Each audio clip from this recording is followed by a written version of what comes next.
Medicine में protozoa जनित रोग अपन पढ़ रहे थे।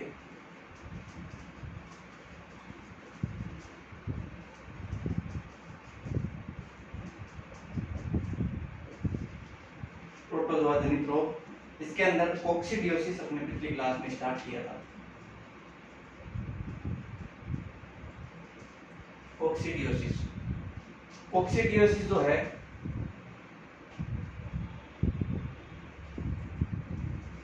कोक्सीडियोसिस, इसके बारे में अपन ने देख लिया था कि इसकी रोग कारक अपन देख लिए थे कौन सा, आइमेरिया स्पीसीज और आइसोस्पोरा स्पीसीज। दो प्रकार की स्पीसीज हैं, आइमेरिया स्पीसीज और आइसोस्पोरा स्पीसीज, जो कि कोक्सीडियोसिस उत्पन्न करने का काम करती है। इसमें कैटल, बफेलो, शीप, गोट में जो आइमेरिया स्पीसीज है वो सबसे ज्यादा अफेक्ट करती है इसको। इसके अलावा पिग जो है, पिग के अंदर आइसोस्पोरा स्पीसीज है वो भी संक्रमित करती है। पिग के अंदर सबसे ज्यादा कौन करती है, आइसोस्पोरा, और कैटल, बफेलो, शीप, गोट में आइमेरिया। इनके अलग अलग स्पीसीज के बारे में अपन देख लिया था। जो अलग अलग स्पीसीज पशुओं के अंदर उत्पन्न होने वाले अलग अलग रोग जो है वो इनके अलग अलग पशुओं के अंदर अलग अलग स्पीसीज जो है आइमेरिया वो रोग उत्पन्न करती है। इसकी एपिडेमियोलॉजी के बारे में अपन ने देख लिया था, इसका फैलाव किस प्रकार होता है। इसके अंदर किसी प्रकार का कोई इंटरमीडिएट नहीं होता, कोई कैरियर इसके अंदर नहीं होता। इसमें क्या होता है, जो इसके जो oocytes जो है, सही है, इस प्रोटोजोआ के oocyte पशु के गोबर के साथ बाहर निकलते हैं, और जब वह गोबर जो है वो संक्रमित गोबर किसी स्वस्थ पशु के संपर्क में आता है या किसी वजह से उसके डाइजेस्टिव सिस्टम में, पाचन तंत्र में अगर चला जाता है तो उसके बाद में वो रोग उत्पन्न कर देता है। चाहे वो भोजन की सहायता से जाओ या पानी की सहायता से जाओ या किसी भी सहायता से किसी चारागाह में चरने जाए तो वहाँ पे अगर किसी वजह से वो उनके पेट में चला जाए, सही है, तो ये रोग उत्पन्न कर देता है। अब अपन बात करते हैं इसकी लाइफ साइकिल, कोक्सीडियोसिस की लाइफ साइकिल। लाइफ साइकिल में यह किस प्रकार रोग उत्पन्न करता है, मतलब इसकी पैथोजेनेसिस भी इसमें आपको समझ में आ जाएगी, और किस किस प्रकार इसके अलग अलग स्टेज जो हैं वो उत्पन्न होती है वो भी अपन यहाँ पे देख लेंगे। सबसे पहले तो अपन बात करते हैं, मैंने आपको बताया कि जो oocyte जो है इसके गोबर के साथ बाहर निकलती है। oocyte इसके फेसेस जो है, इसका पशु का जो गोबर है उसके साथ शरीर से बाहर निकल जाती है oocyte, सही है। तो फिर उसके बाद में क्या होता है, जब वो वातावरण में रहता है, oocyte जब वातावरण में रहती है तो उसके अंदर कुछ डेवलपमेंट होते हैं।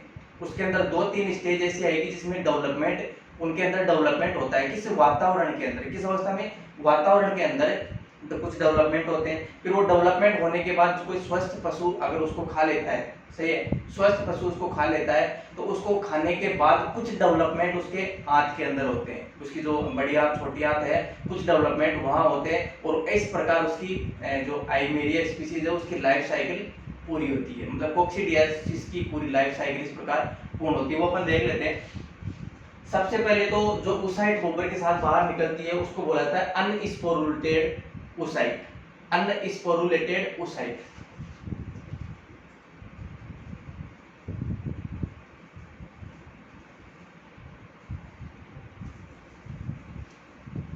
सबसे पहले तो oocyte नहीं, oocyst बोला जाता है। oocyst का मतलब होता है एक प्रकार से अंडा, ऊ का मतलब होता है अंडा, सिस्ट का मतलब होता है एक कैविटी। सिस्ट का मतलब क्या होता है, एक कैविटी। तो oocyst सबसे पहले गोबर के साथ बाहर आती है, इसको अनस्पोरुलेटेड बोला जाता है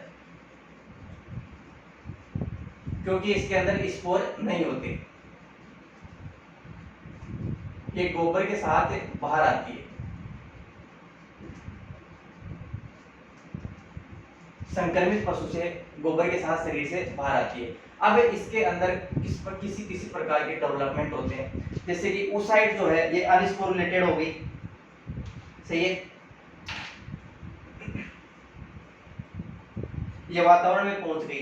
कहां पहुंच गई है, वातावरण में, यानी कि बाहर आ गई, गोबर के साथ बाहर आ गई। अब वातावरण में आने के बाद इसके अंदर 4 कोशिकाओं का निर्माण होता है।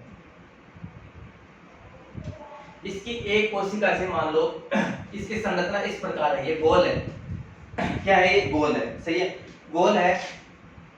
इसके अंदर किसी प्रकार का कोई डेवलपमेंट नहीं है, इसमें किसी प्रकार का कोई डेवलपमेंट नहीं है, किसी प्रकार का कोई स्पोर इसके अंदर नहीं है। अब क्या होता है, अपन बात कर रहे हैं आइमेरिया की। किसकी बात कर रहे हैं अपन? आइमेरिया। आइमेरिया उसिस्ट। अब ये उसिस्ट जो है, ये मैंने बताया कि उसिस्ट जो है वो गोलाकार है, अंडे के समान है, इसके अंदर किसी प्रकार का कोई डेवलपमेंट नहीं है, किसी प्रकार का कोई स्पोर इसके अंदर नहीं है। अब इसके अंदर ये सारे जो कार्य हो रहे हैं वातावरण के अंदर हो रहे हैं, ये शरीर से बाहर निकल चुकी है, गोबर के साथ शरीर से बाहर आ गई है। अब ये सारे काम जो है वो वातावरण के अंदर हो रहे हैं, बाहर वातावरण में हो रहे हैं। इसके अंदर 4 कोशिकाओं का निर्माण होता है। एक कोशिका से या एक उशिष्ट से 4 कोशिकाओं का निर्माण होता है इसके अंदर।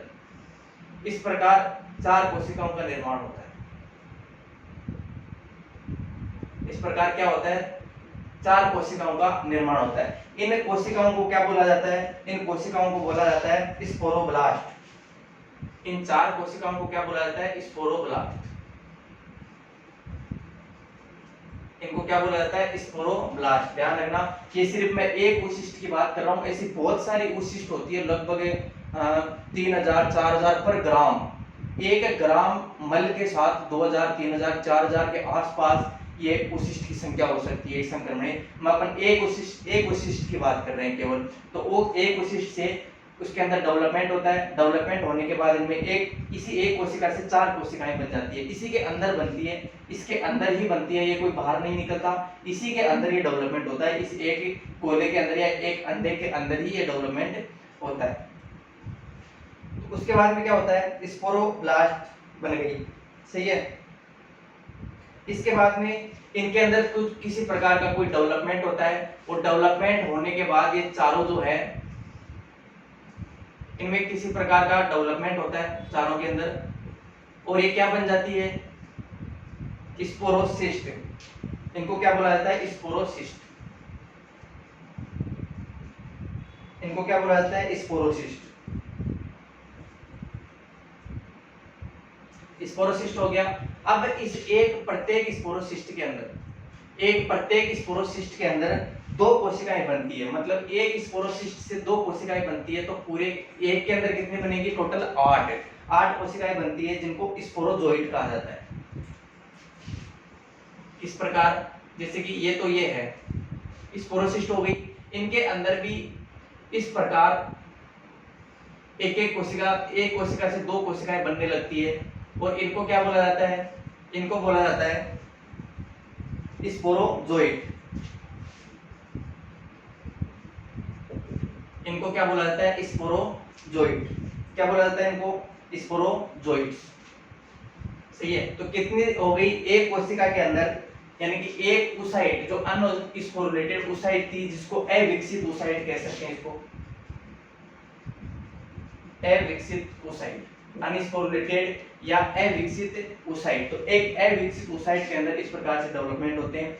सबसे पहले 4 कोशिकाएं बनती है स्पोरोब्लास्ट, उनके अंदर किसी प्रकार का डेवलपमेंट होता है, जिनको स्पोरोसिस्ट कहा जाता है। और स्पोरोसिस्ट में एक स्पोरोसिस्ट से 2 कोशिकाओं का निर्माण होता है, मतलब 4 से कितनी हो गई? 8 कोशिकाओं का निर्माण होता है, उनको स्पोरोजोइट कहा जाता है। तो आइमेरिया की एक उशिष्ट से 8 स्पोरोजोइट का निर्माण होता है।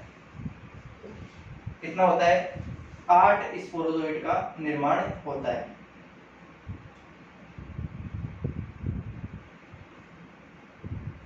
सही है।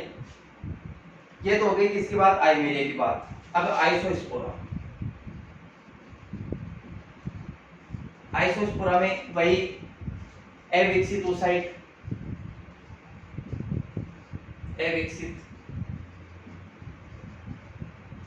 अविकसित हो गई।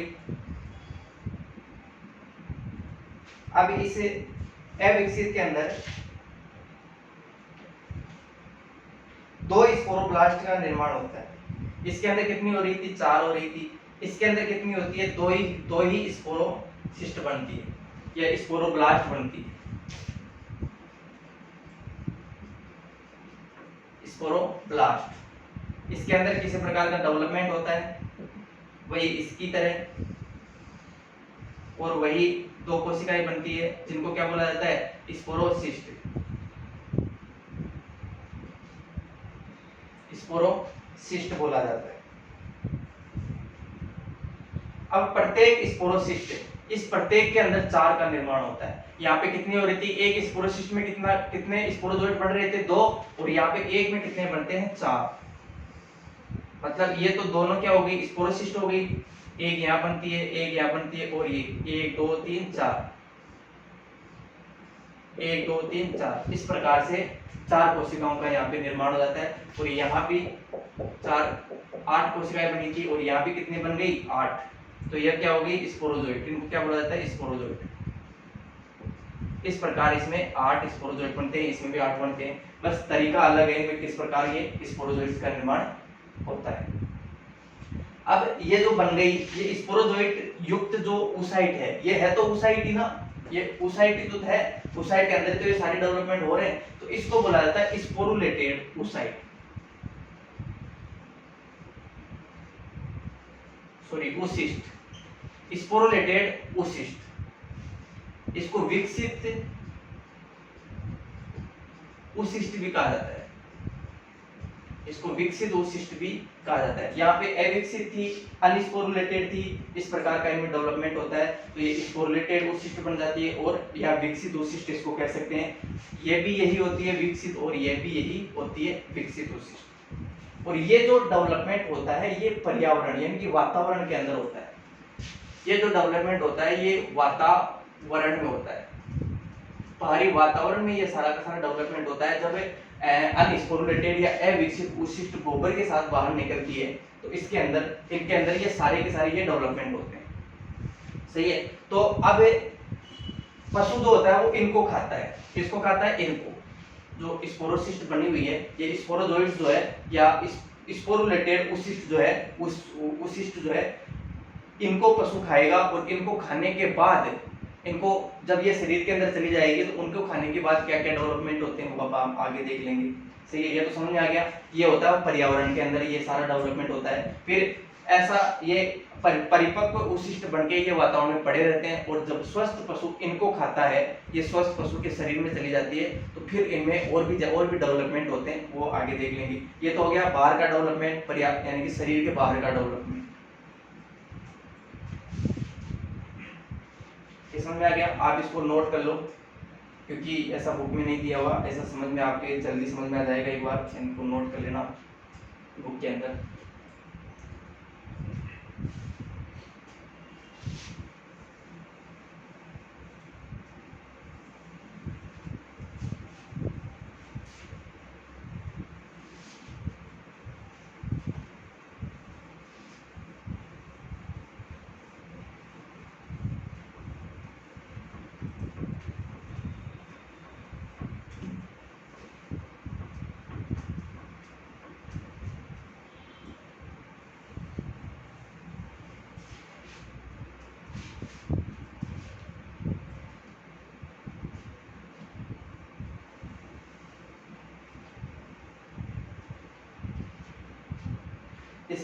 इसके बाद में आता है ये एक oocyst है, इसके बाद में डेवलपमेंट मतलब शरीर के अंदर। अब शरीर में अब जो oocyst जो है, यहाँ पे स्पोरुलेटेड oocyst या विकसित oocyst,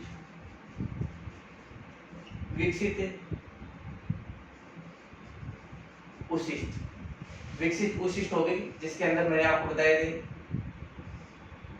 8 प्रकार की, इसके अंदर 1 2 3 4 5 6 7 8, ये 8 प्रकार की स्पोरोजोइट इसके अंदर उपस्थित हैं। तो लास्ट की कोशिकाएं कौन सी थी, स्पोरोजोइट्स। तो ये स्पोरोजोइट्स इनको बोला जाता है स्पोरोजोइट्स, यानी कि एक प्रकार से विकसित oocyst है, जिसके अंदर ये 8 एक विकसित oocyst के अंदर 8 जो है स्पोरोजोइट्स पाए जाते हैं। और अब ये स्पोरोजोइट्स जो है शरीर के अंदर जाएंगे, पशु इनको खाएगा, पशु अब शरीर में ये जाएंगी, सही है, पशु के शरीर में ये जाती है, तो अपन कह सकते हैं कि जो स्पोरोजोइट्स है ये संक्रमित अवस्था है। कोक्सीडियोसिस की संक्रमित अवस्था कौन सी है, स्पोरोजोइट्स। एग्जाम में पूछा जाता है कि कोक्सीडियोसिस है, उसकी संक्रमित अवस्था कौन सी है, या संक्रमण की स्टेज की अवस्था कौन सी है, स्पोरोजोइट्स, जो कि संक्रमण उत्पन्न करती है। यही तो शरीर में जाएगी, और तो यही तो शरीर में जाएगी, तो पशु के शरीर में बाहरी वातावरण से कौन सी अवस्था जाएगी, स्पोरोजोइट। तो इसलिए स्पोरोजोइट को इन्फेक्टिव स्टेज या संक्रमण अवस्था कहा जाता है। इसके बाद में क्या करते हैं, ये स्पोरोजोइट पशु शरीर में प्रवेश,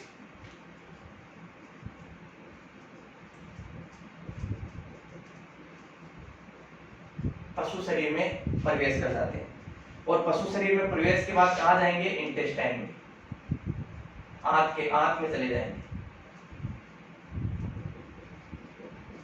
पशु शरीर के आंत में चले जाएंगे, भोजन के द्वारा, पानी के द्वारा या किसी वजह से ये आंत के अंदर चले जाएंगे।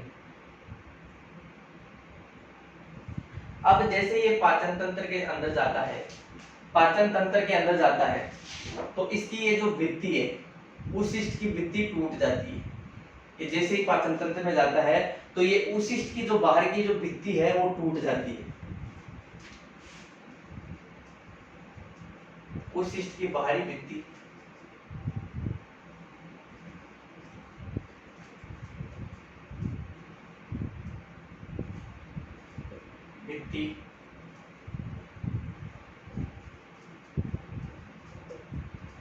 टूट जाती है और ये टूट जाने के बाद इसके अंदर जो उपस्थित स्पोरोजोइट है वो मुक्त हो जाते हैं तथा स्पोरोजोइट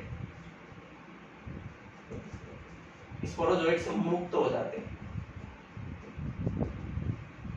स्पोरोजोइट मुक्त हो जाते हैं, तो 8 प्रकार के स्पोरोजोइट जो हैं वो इसके अंदर मुक्त हो जाते हैं।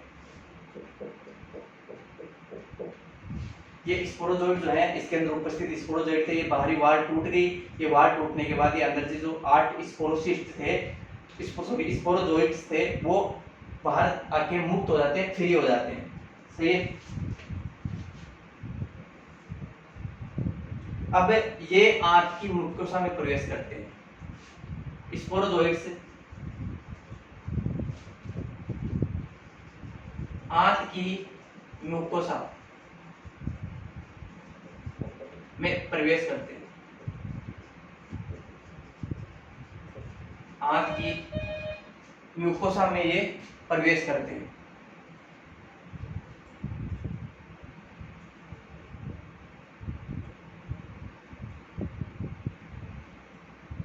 अब ये जो स्पोरोजोइट्स जो हैं, इनके अंदर कई प्रकार के अलैंगिक विखंडन होते हैं। प्रवेश करने के पश्चात म्यूकोसा में प्रवेश करने के बाद क्या होगा, अलैंगिक विभाजन या अलैंगिक विखंडन होते हैं। स्पोरोजोइट में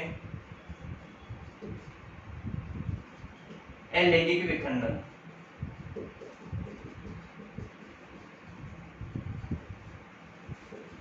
अलैंगिक विखंडन होते हैं, जिनको क्या बोला जाता है, जिनको बोला जाता है साइजोगेमी।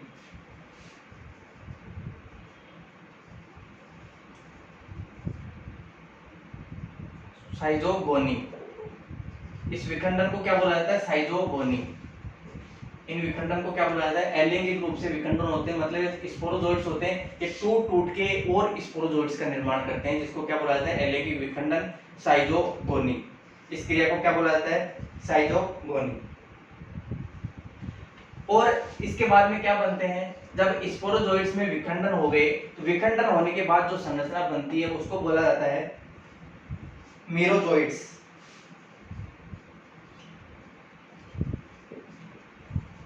इसको क्या बोला जाता है, मीरोजोइट्स।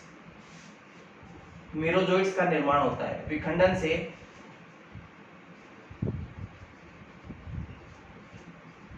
विखंडन से मीरोजोइट्स का निर्माण होता है। विखंडन से मीरोजोइट्स का निर्माण होता है। सही है। विखंडन हो गया। स्पोरोजोइट्स के अंदर लैंगिक विखंडन होता है, ये जिसको साइजोगोनी बोला जाता है। अब इस साइजोगोनी से जो भी संरचना बनती है उसको क्या बोला जाता है, मीरोजोइट्स।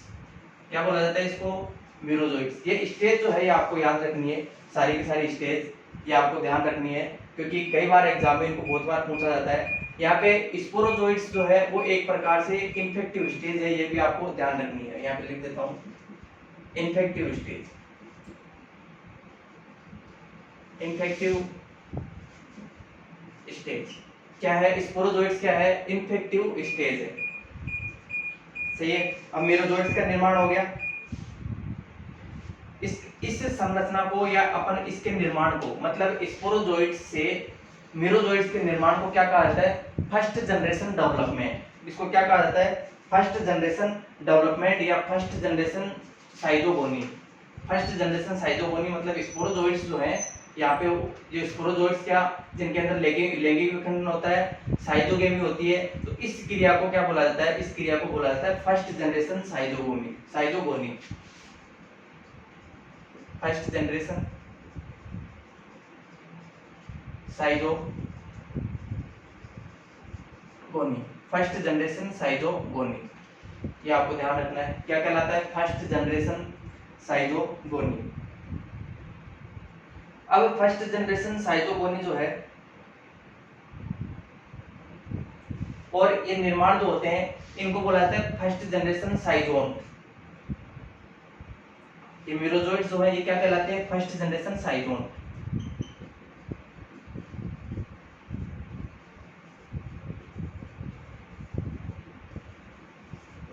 फर्स्ट जनरेशन साइजोन क्या कहलाते हैं? ये फर्स्ट जनरेशन साइजोन। ये मीरोजोइट्स क्या कहलाते हैं? फर्स्ट जनरेशन साइजोन, मतलब पहली बार विभाजन से बनने वाले साइजोन फर्स्ट जनरेशन साइजोन कहलाते हैं।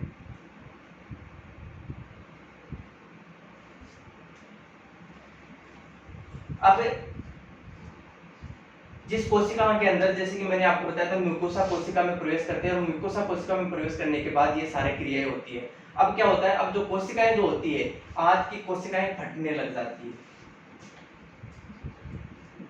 आज की कोशिकाएं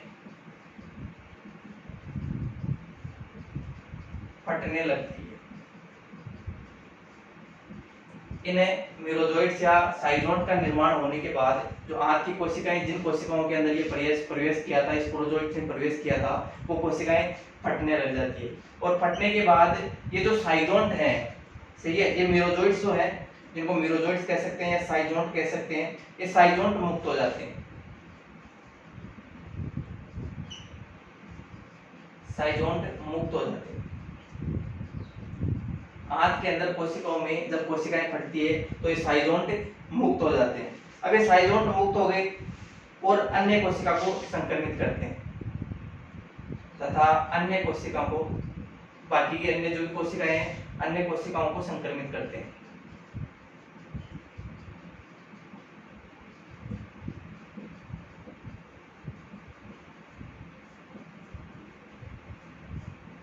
अन्य कोशिकाओं को संक्रमित करते हैं, सही है। अब ये अन्य कोशिकाओं के अंदर प्रवेश करेंगे। अब अन्य कोशिकाओं में प्रवेश करेंगे और फिर मीरोजोइट्स के अंदर दूसरा विभाजन होगा,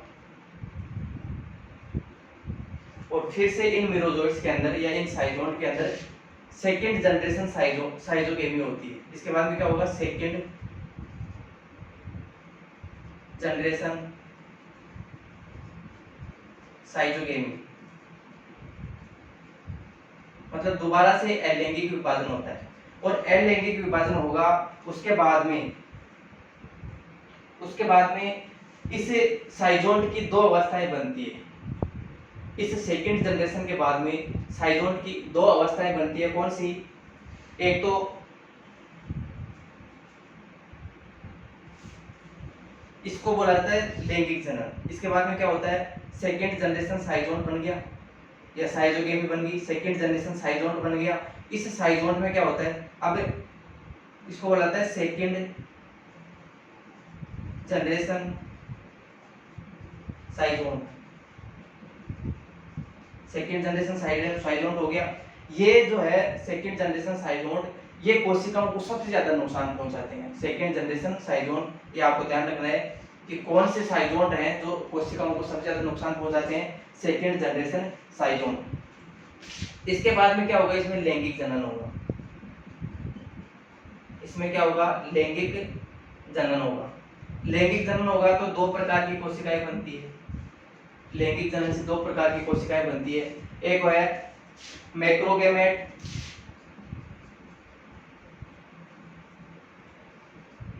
मैक्रोगैमेटोसिस्ट,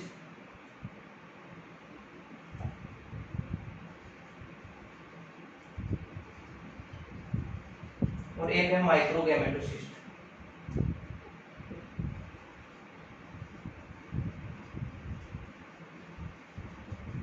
लैंगिक विभाजन होगा। इसके बाद में इन दोनों में क्या होगा, निषेचन होगा। इनके बाद में क्या होता है, इनमें निषेचन होगा और निषेचन से फिर उशिष्ट का निर्माण होता है। उशिष्ट, कौन से उशिष्ट, अपरिपक्व उशिष्ट। अपरिपक्व उशिष्ट का निर्माण होता है और फिर से ये गोबर के द्वारा या मल के द्वारा बाहर निकलती है।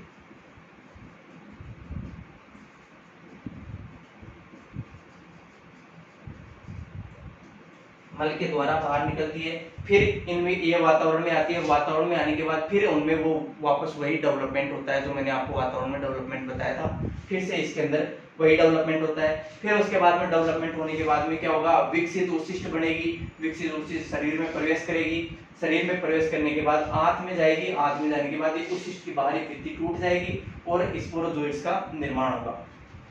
इन स्पोरोजोइट्स से क्या होगा, स्पोरोजोइट्स म्यूकोसा में प्रवेश करेंगे। म्यूकोसा में जाने के बाद वहां पे क्या करेंगे, अलैंगिक जनन करेंगे। अलैंगिक विखंडन, जिसको साइटोगेमी कहा जाता है, उससे मीरोजोइट्स का निर्माण होता है। इन मीरोजोइट्स के अंदर साइजोन्ट उपस्थित रहते हैं, सही है, जिनको फर्स्ट जनरेशन साइजोन्ट बोलते हैं और इस क्रिया को फर्स्ट जनरेशन साइटोगेमी कहा जाता है। उसके बाद में ये आंत की कोशिकाएं धीरे धीरे फटने लग जाती है। जो आंत की मुख्यसा कोशिकाएं थी वो फटने लग जाती है। साइजोन जो होते हैं बाहर निकल जाते हैं। उसके बाद में सेकंड जनरेशन साइजोगेमी होती है और सेकंड जनरेशन साइजोन का निर्माण होते हैं। ये जो सेकंड जनरेशन साइजोन है ये कोशिकाओं को सबसे ज्यादा नुकसान पहुंचाते हैं। इनमें लैंगिक जनन होगा। लैंगिक जनन होने के बाद इनमें मैक्रोगेमेटोसाइट और माइक्रोगेमेटोसिस्ट का निर्माण होता है, सही है। इसके बाद में दोनों में निषेचन होगा। निषेचन होने से फिर वापस अपरिपक्व उशिष्ट का निर्माण होता है। फिर वह गोबर से बाहर निकल जाती है। फिर उसमें वही डेवलपमेंट होता है। इस प्रकार ये चक्कर चलता रहता है, ये साइकिल चलती रहती है, सही हो गया। ये है इसकी लाइफ साइकिल, आप इसको नोट कर लो, समझने में आसानी रहेगी।